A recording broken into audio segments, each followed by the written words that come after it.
Hello बच्चों, आज मैं आप लोगों को जो आपका क्लास 10th का चैप्टर नंबर 1 है रियल नंबर्स, इसकी केस स्टडी क्वेश्चन कराऊंगी। आप सभी को पता है कि इस बार एग्जाम पैटर्न चेंज होने वाला है ना। अभी सैम्पल पेपर नहीं आया, लेकिन चांसेस हैं कि केस स्टडी के क्वेश्चंस ज़्यादा आएंगे इस बार। तो हर चैप्टर के आप केस स्टडी के क्वेश्चंस अच्छे से कीजिएगा। चैप्टर 1 के केस स्टडी के क्वेश्चंस हमने पहले भी कर रखे हैं, चैप्टर 2 के भी कर रखे हैं और भी चैप्टर्स के कर रखे हैं। सबकी लिंक्स दे दूंगी मैं नीचे, आप वहाँ से देख लीजिएगा। तो चैप्टर 1 का जो और केस स्टडी क्वेश्चन है वो अब स्टार्ट करते हैं हम। तो अगर हम यहाँ पर एक क्वेश्चन देखें तो आप देख रहे हैं यहाँ एक चार्ट बना हुआ है। पहले जल्दी से केस स्टडी क्या है उसको रीड कर लेते हैं और उसके बाद क्वेश्चन का आंसर करेंगे, ठीक है।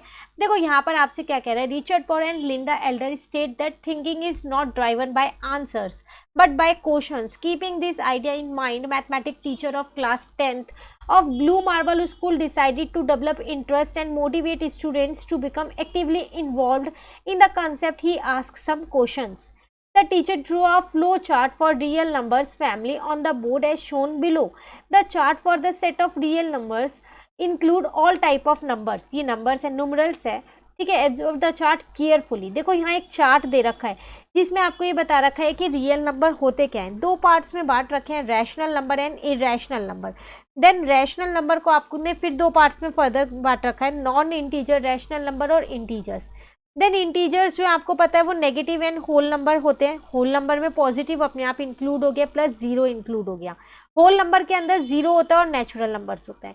तो एक फ्लो चार्ट ये उन्होंने आपको दे दिया है। इसी के बेस्ड शायद कुछ क्वेश्चंस आपसे पूछे जाएंगे और वो क्या है चलो अब वो देखते हैं। आपको पता है ना एमसीक्यू में 5 क्वेश्चंस आएंगे टोटल, तो चलो वो करते हैं हम।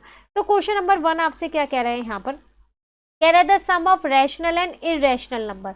बताओ रैशनल और इरेशनल नंबर का सम क्या होगा। रैशनल और इरेशनल नंबर का सम हमेशा इरेशनल होता है, हमेशा।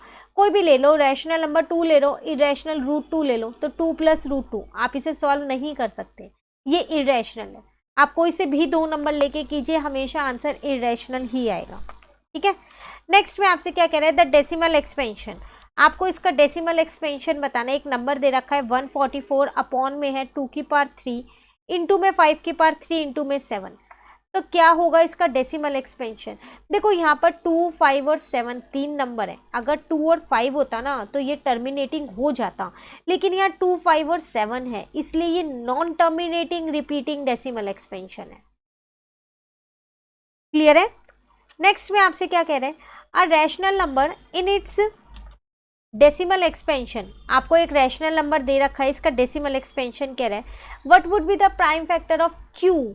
पी अपॉन क्यू की फॉर्म में तो होगा when the number is expressed in P upon Q. तो ये फैक्टर्स किस फॉर्म में निकलेंगे, तो किस फॉर्म में निकलेंगे आपके। तो देखो यहाँ ये पूरा पूरा टर्मिनेट हो रहा है, ये नंबर 2,327.7081 टर्मिनेट हो रहा है ना। इट मीन्स जो ये क्यू वाले फैक्टर्स आपके निकलेंगे ना, ये 2 और 5 की फॉर्म में निकलेंगे, तभी वो नंबर पूरा पूरा टर्मिनेट हो रहा है। क्लियर है। नेक्स्ट में आपसे कह रहा है which of the following is not irrational. इनमें से इरेशनल कौन सा नहीं है। अभी हमने किया एक रैशनल और एक इरेशनल का सम हमेशा इरेशनल होता है, तो ये तो इरेशनल है, ये भी इरेशनल है क्योंकि उनका डिफरेंस भी इरेशनल होता है, ये भी इरेशनल है। अब बचा एक ही, तो फिर यही मेरा इरेशनल नहीं होगा। लेकिन कैसे नहीं होगा, देखो इसमें एक आइडेंटिटी लग रही है, a² - b², a + b और a - b वाली, याद हो आप लोगों को ये आइडेंटिटी। तो a² मतलब 3 का स्क्वायर, b² मतलब √7 का स्क्वायर, तो 9 - 7 आंसर आ गया 2, जो कि मेरा रैशनल होता है। तो इट मीन्स इसका आंसर है सी। क्लियर है। चलिए नेक्स्ट क्वेश्चन करते हैं। यहाँ आपसे क्या कह रहे हैं, the decimal expansion of rational number. Again आपको एक रैशनल नंबर यहाँ पर दे रखा है और इसका आपसे क्या कह रहा है, डेसिमल एक्सपेंशन बताओ टर्मिनेट कब होगा। पूरा डिवाइड करके नहीं बताना है, सिर्फ ये बताना है कि वो टर्मिनेट कब होगा। तो देखो अगर आप 1250 के प्राइम फैक्टराइजेशन निकालो ना, तो इसके प्राइम फैक्टराइजेशन आपके पास आएंगे। ये 2 की टेबल में 625 पे आता है, देन ये 5 की टेबल में 125 पे आता है, देन 5 की टेबल में 25 पे आता है, देन यहाँ पर आ जाएगा आपके पास 5 5 जा और 5 1 जा।